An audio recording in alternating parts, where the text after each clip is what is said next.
Well, thank you all so much for having me here, and thank you so much, John. How's everyone doing today? Good, good. It's very important that we start out that way because it's going to go downhill a little bit as we move through the presentation. So I hope we're all starting off on a high note. Before I jump into things today, I did just want to give you a little more background about who we are at ITR Economics. So as John mentioned, ITR Economics is one of the oldest continuously operating private economics firm in the country. We've been around since 1948. A man named Chapin Hoskins founded our company because he was upset nobody saw the Great Depression of the 1930s coming. Our president and CEO, Brian and Alan Bolio, you might have seen them before, the twin brothers.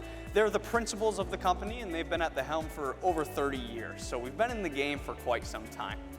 Just to give you some more background about myself, Taylor St. Germain, I'm coming to you all from Dallas, Texas. We just opened a remote office for ITR down in Dallas. Very excited about that. But I actually grew up in New England. I grew up in the woods of Vermont. I went to the University of Vermont. Of course, that is Bernie Sanders' hometown, as you all know, Burlington, Vermont. I had an interesting perspective, though, growing up. My dad worked for a major defense contracting company, a little counterintuitive to what you would think for Vermont. And now I'm, of course, in Dallas, Texas, so as you can imagine, I'm all sorts of politically confused. So we're going to leave politics out of things for the most part today. So my plan for the day, I want to give you a look into our methodology very briefly in the beginning. We do things a little bit different than major forecasting firms out there, being that we're not regression forecasters. We utilize rates of change in leading indicators, and I want to show you what that looks like today. And then we'll talk about where are we headed over these next few years? Where's the global economy headed? US GDP, US industrial production. When are the next recessions that we have to prepare for? I want to be your crystal ball here today. And finally, we'll talk about some of those trends that are a lot of fun for us. Employment, where people are moving to, where people are leaving. And then finally, I want to end the day talking about a major economic event that we're forecasting for 2030. I don't want to just focus on the next 1 to 2 years. I want to focus on this whole decade because we're forecasting a major economic event for 2030, that being the next Great Depression that the United States will see. So that's why I said it's important that we all start off on a good note. There's a lot to be optimistic about in the near term, but we think we're going to see a major economic event by the end of this decade. Great, let's jump right into the fun stuff now. I want to start from a global perspective. Where is this global economy headed over these next 2 to 3 years?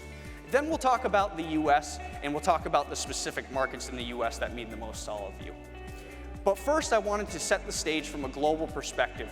What you're looking at on the screen right now, that's world industrial production. That's our benchmark for the global economy. That's the year-over-year growth rate. You'll notice that that growth rate reached a peak in early 2018, and we've been slowing down ever since. You've probably heard that quite a bit in the news and the media out there, that the global economy is slowing down. It sure is. Our forecast for the global economy is represented by those markers towards the end of that dark blue line.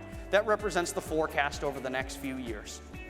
Now, that's not to say the consumer hasn't been affected. The consumer certainly has. We've seen the consumer bear the brunt of the tariffs, which is why we are still watching that potential bracket. You'll notice the top side of the US column, President Trump still has that a lot at his disposal. We have to protect that US consumer because they're the ones who end up paying for the tariffs because we pass those costs along.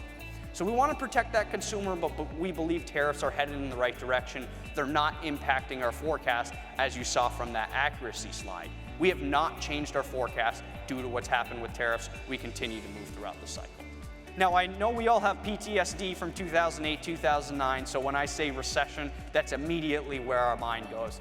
That's absolutely not what I'm saying here. We don't expect the second half of 2022 to be as bad as what we saw in 2008, 2009. But we expect it to be the worst we felt since then. So it will be a recession, and it will be the worst that we felt since 2008, 2009 happened, but we're not expecting to fall to the same levels that we saw then. So a bit of good news, even though we have that period of contraction coming. So use this slow portion of the first part of 2020 to prepare the people in your business, your processes, your products, your capacity for this nice rising trend in the second half of 2020 and into 2021, so we can be better positioned for where we're headed in the latter half of 2022. Now, we don't believe this is just a US thing. We believe this is China, Japan, Europe as well. we're actually positioned better for this. If you were to picture our demographic trends here in the US, we have this nice hourglass figure. We have the baby boomers up top, we have the Gen Xers in the middle, which is why for all the Gen Xers in the room, enjoy your 6 to 7 months of politics before this massive millennials come and kick you out. But we have this hourglass with the baby boomers up top, Gen Xers in the middle, and then the millennial generation down below. That's massive. The millennials will help support some of these costs in that aging baby boomer generation. Other countries around the world don't have the millennial generation that we do to help them out. You look at Japan and China, they're like upside down pyramids with the baby boomers all the way up top and then the millennials being the small section down below. So they don't have the same support that we do here in the United States. And I appreciate you all having me here today. Thank you so much.